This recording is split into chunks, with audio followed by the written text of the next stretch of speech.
Sportland on maailm neile, kes soovivad olla esimesed.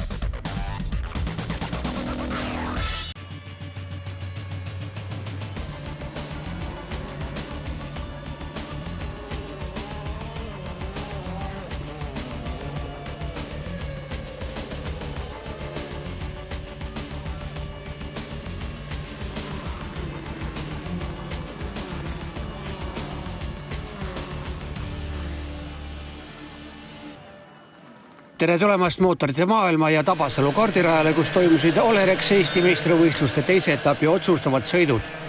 Selle hooaja kõige tabavam märksõna on osavõtjate arvu hüppeline kasv just nooremates klassides.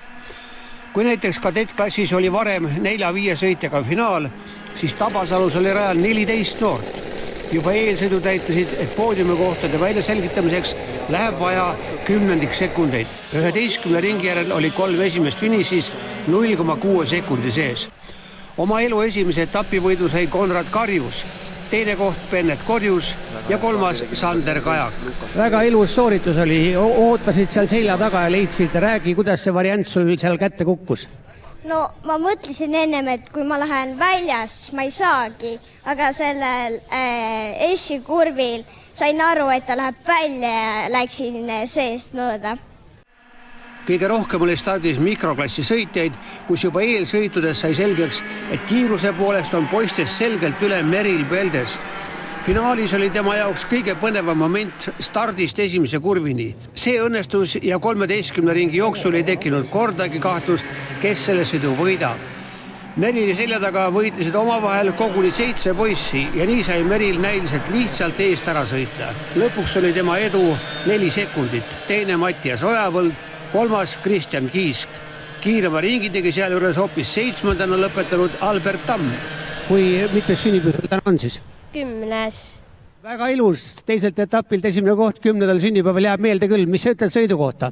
Kindlasti väga hea, aga oleks paremini saanud. Veel oleks paremini saanud. Kas sa jõudsid ringi aegu ka vaadata, kas sa jäid oma ringidega rahule? Ja ma proovisin aega sõita, sest et ma nägin, et nad võivad järgi tulla. No Mattias, teine koht, mis sa ütled selle kohta? Väga hea tulemus, et teise etapi kohta väga hea. Ega sul palju varianti vist ei olnud Merilit kinni püüda, eks ole ju? Jah, et jäime teistega võistlema ja eks tal täna ju sünnipäev ka. Klassis mini oli 21 võistlejat, kus eelsõitudes domineeris Alex Uusneem, edestades mõlemal korral mullust Eesti meistrit Andri Tšiikinit.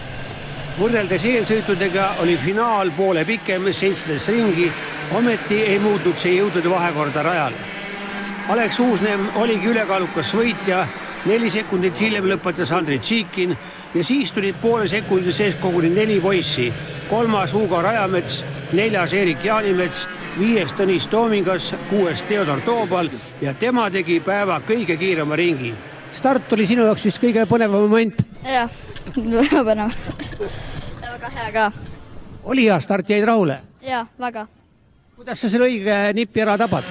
No lihtsalt kõigepealt ei hakka rabelema nagu teised enne ja siis umbes veerand sirge peal hakkan kaasama. No ei läinud kõige paremini, et Uusneem oli täna üllatavalt kiire ja ei olnud midagi teha. Võtsid asja nii nagu ta oli, jah? Ja ma pingutasin parimat ja... Ma usun ka, et sul oli teise koha pärast ka päris võitlus, vahepeal sa langesid seal isegi natuke astme allapoole. Ja, et mul vahepeal Hugo sai mööda, siis läksid teised ka mööda. Olid väga võitlusvalmis enne starti. Räägi, kuidas sul siis enda arvates see sõid välja kukkus? No ei tulnud nii, nagu ma tahtsin, aga jah, vähemalt olin 3. ja esimene poodium see hooaeg. Jah, Raplas ei olnud sul õnne lihtsalt? Jah, käisin musta osa peal, kui märg oli ja lendasin rajalt välja. Klassis OK oli seekord osavõtjaid kõige vähem, samas näitasid just nemad kõige suuremat kiirust ja pakkus huvi, mida suudavad poiste vastu 2 julget tüdrukut, Henrietta Olak ja Carmen Graab. Parimat stardikohalt sai alustada Robin Särg, sest favoriit Markus Kajak oli teises eelsõidus veidi rajalt väljas käinud ja nii pidi ta finaalis rivaali jälitama hakkama. 23 ringist 12 oli liider Robin Särg. Siis võttis otsustava rünnaku ette Markus Kajak, ja võitluspositsiooni pärast lõppes kokkupõrkega ning Robini katkestamisega. Markus sai küll jätkata, ent vahe liidritega oli siis juba liiga suur. 4 esimest oli finišis 5 sekundi sees, võitja Joosep Blanken, teine Hugo Arendi, 3. Henrietta Olak ja 4. Carmen Graab. Ja ei saa öelda, et Joosepile võit lihtsalt sülle kukkus. Tema tegi kogu sõidu parima ringi, kus keskmine kiirus oli üle 103 kilomeetri tunnis. Tähendab, läks täkke, mis siis, et võitlust rajal oli, aga sinu enda kommentaar? Ja, et väga hea, et eelmisel etapil tegemata asi sai siin tehtud. Just ära, räägi nüüd seda, mis seal eespool, seal hetkel 3. kohal, eks ole, kui see kokkupõrge, räägi, mis situatsioon oli? Kajak tahtis just mööda minna, sõitis külje pealt sisse, liiga kiiresti läks kurvi. Hugo enne starti just rääkisime, et ega siht on poodiumil, aga teist mõtet ei olegi. No muidugi oleks tahtnud selle poodiumi ise teenida, aga peale sükest pikka väsitavat sõitu see ei ole üldse alt tulemas. Kas sa nägid ka oma roolist, mis seal positsiooni pärast võidlus toimus, milline see oli? Siuke tundus, et Markus hakkas siukse agressiivse manöövriga minema, aga ma rohkem täpsemalt ei näinud. Oled naerul näoga, tähendab, et kõik läks nagu plaanisid või? Jah, isegi paremini. Kuidas sulle siis tundus, mis seal sinu ees toimus? Päris palju toimus, et oli raja väljakäimist ja hästi palju meedesõite. Kas sinu kart pääses puhtalt? Jah, pääses küll. Päris palju kõikumisele tegelikult, et on siis tähendab reservi päris palju veel. Jah, et tegelikult lõpus hakkasin natuke väsima, siis oli rohkem, aga muidu enamus sõidust sain ilusti sõidetud. OK juuniorklassis olid eelsõitude võidud jaganud Miia Pankratov ja Mart Dubitski. Oodata jäi, et kõrgele tõuseb viimase stardikohalt alustanud Richard Viigisalu. Miia Pankratov või väga hea start võimaldas tal esimesed 10 ringi liidri kohta nautida. Siis jõudsid kannule Mart Dubitski ja Damir Mingasov. Väga agressiivne Dubitski ründas küll julgelt, aga Miia eelmise Rapla etapi viga enam ei korranud. Hoidis kindlalt oma trajektoori ja liidri kohta sõidu lõpuni.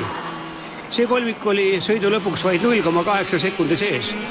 Võitja Miia Pankratov, teine Mart Dubitski, 3. Damir Mingasov, kes sai kirja ka parima ringi aja.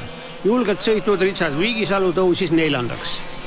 Sa olid enne starti nii juba ärevuses ja parim stardi koht, aga kasutasid kõik ilusti ära, esimeses kurvis ei olnud probleeme? Ega ma proovisin ja nagu näha tuli välja ka. Siis, kui poisid omavahel seal võitlesid, siis said rahulikult juba natuke edu sisse saada. Kas tundsid ennast hästi? Muidugi tundsin hästi, kes ei tunneks hästi endal, kus sa sõidad esikohal ja sul on teistega pikk vahe sees. Ja siis ühel hetkel oli äkki Mark päris kõrval sul? See oli päris hirmus alguses, aga õnneks tuli sellest hästi välja. Ja. Sul oli oma võimalus olemas Miia vastu, räägi, kuidas sa hindad oma võimalust? No start oli okei ja siis No korra jõudsid Miiale kõrvale päris? No jah, et ei saa siit mööda. Jäid sa sõiduga rahule? No mitte väga. Räägi, mis probleem oli siis? Väga libe oli ja siis ma arvan, et ma saaksin olla esimene või teine. Ma usun ka, sest sa tegid kõige kiirema ringi selles klassis, tead seda? No ei teadnud. Palju õnne, parima ringi sõitja. Kõige võimsamas KZ2 klassis oli taas rajal ka Markus Kajak, kes oli kindlalt võitnud mõlemad eelsõidud. Rajale tuiskas 9 gladiaatorit, kes 26 ringi jooksul said keskmises kiiruses kõik üle 101 kilomeetri tunnis. Suurepärase stardi teinud Markus Kajak rebis kohe esimese ringiga uskumatult suure vahe sisse ja pika päeva viimasest stardist tuli kogu etapi kõige ülekaalukam võit. Markus kardile armu ei andnud ja hea kiirus säilis päris sõidu lõpuni. Siim Leedmaa hoidis kenasti teist kohta ja pääses üsna napilt Sten Piirimäe ja Georg Kõssi käest, kes mõlemad olid temast parimal ringil kiiremad.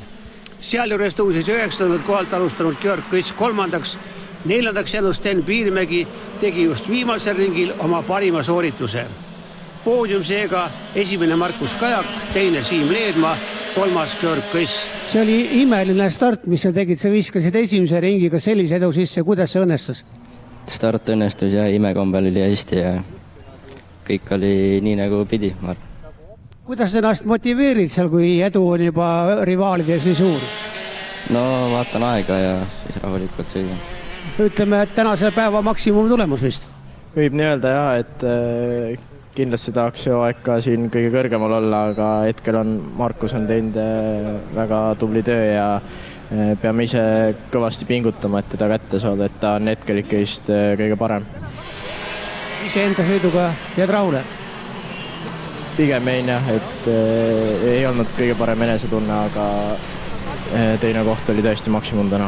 Alustades 9. kohalt ei ole paha tulemus, mis sa ise ütled? Lõpuks kuidagi finaaliks saime asjad toimima ja täiesti okei tulemus sellise päeva kohta. Sel aastal on selle kaardi settinguga teil probleeme olnud, et nüüd teisel etapil lõpuks siis enam-vähem hakkab jooksma.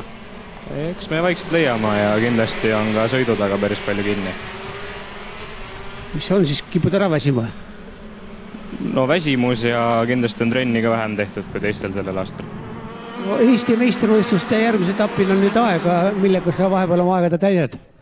Euroopa meistrivõistlused Saksamaal, et seal annan ka endast parima. Räägi täpselt millal ja kus ringrajal? 17-20 juuni ja Wackersdorfis. Taaskord oli parim võistkond X-Racing, teine DHR Estonia, kolmas Tark Racing. Olerex Eesti meistrivõistluste 3. etapi finaalid sõidetakse 3. juulil Põltsamaal Kuningamäe kardirajal.